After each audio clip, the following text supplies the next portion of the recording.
endi u ham o'zi boshida bunaqada ishlab kelgan-ku, Rustam Azimov qo'lida ishlagan, страховка kompaniyasida ishlagan. Undan keyin sababchi bo'ldimda chiqishiga, boshqaga.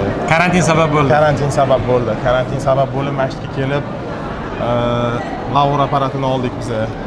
To есть ayvash paydo bo'lishiga, ayvash o'zi temasini paydo bo'lishiga sababchi bo'lgan odam shu bo'ladi. Bir marta Instagramda bir mana shu mavzu bitta katta bum bo'ldi-da, keyin yopilib ketdi. Lekin men qalbimda hali ham shunday yuraman. Mana shu oka bo'lmaganlarida Rasul akamiz bizlar premialniy santexnikaga o'zi o'tmas edik, ya'ni sifat degan narsani tushunmas edik. Paytida O'rizor payti, ya'ni O'rizor podvolda hali qurilish mollari bo'lardi. Shu inson bizlar bilan oldi berdi qilardik. Kelardilar, aytardilar, Dilmurod sal qimmatroq narsa sotgan, sifatliroq narsa sotgan debdi. Biz endi tushunmasdik.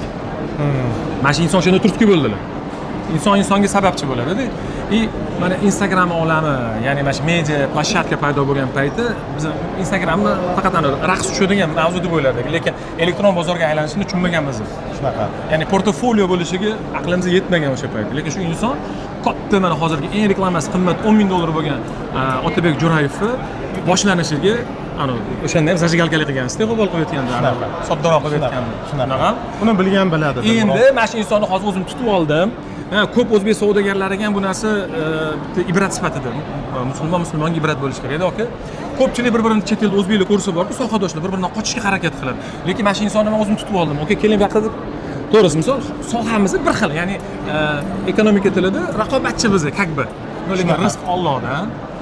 Sizni brendingizga men hech qachon egalik qila olmayman va sizni shaxsiy tajribangizni men hech qachon o'g'irlay olmayman. Men xursand bo'laman O'zbekistonga bizni sifatli mahsulotni olib borsa, men juda ham xursand bo'laman. Chunki bizni qilmasu bu Xitoy o'zi kirib boryapti. Albatta. Kelajak bizning qo'limizda bo'lishi kerak, bularning qo'lida emas. Bizni qilmasu bular xohlagan ishini qilyapti borib.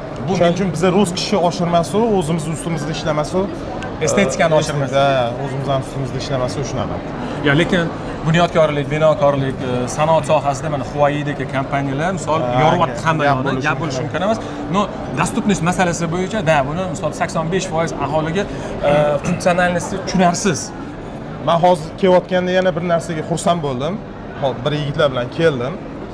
Yetib ketaman, u brendda ham akkordchilar keldi. Vannachilar. Ular keramika zavod qurishyotgan ekan. Men xursand bo'ldim, subhanalloh. Bu degani yana O'zbekistonda yana bitta o'rni ko'payadi, yana inshaalloh Xudo xolasa santexnika mahsulotlar chiqadi.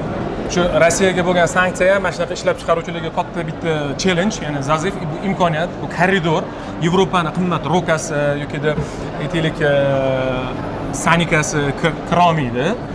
Bizanikilar to'poviy uchadi.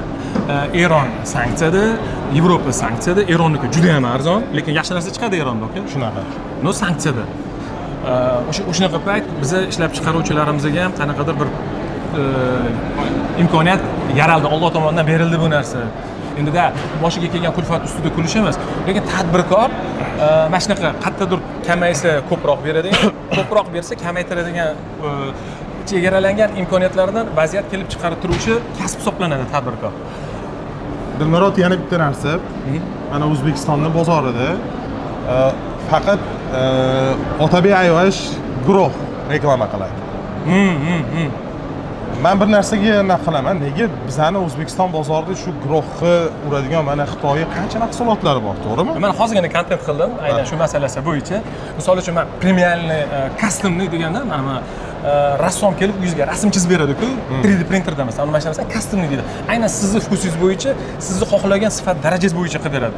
Aynan custom bo'yicha mana misol Huawei, Sei, ya'ni Haybaga yetadiganlari yo'q o'zi hozir. Narx masalasi bo'yicha, misol tropический sistemani mana bunaqani misol uchun $3000 ga olishi shart emas o'sha guruhga o'xshab.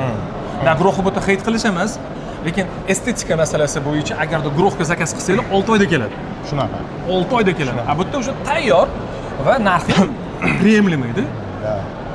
Dizayni ham ancha Huawei kompaniyasi gap bo'lishi mumkin emas. Lekin bitta yangi bum olib chiqadi, lekin men вообще qoyil qolaman. No, o'sha bumlarning ichida biza ham mana shunaqa kichkina kompaniya bo'lsak ham bularniki, bizaniki o'zimizni qanaqadir ideyalarimizni kombinatsiya qilgan holatda bularga bitta ideya beramiz. Aynan shu ideyalarimizni просто o'zimizniki shaxsiy bo'lganligi uchun выставкаga olib chiqa olmaydi bular. Ya'ni faqatgina buni ixtiro qiluvchi emas, sajdatil emas bular faqat. Bu videoni to'liq ko'rmoqchi bo'lsangiz, YouTube kanalimizga o'ting va kerakli insightlarni olsangiz bo'ladi.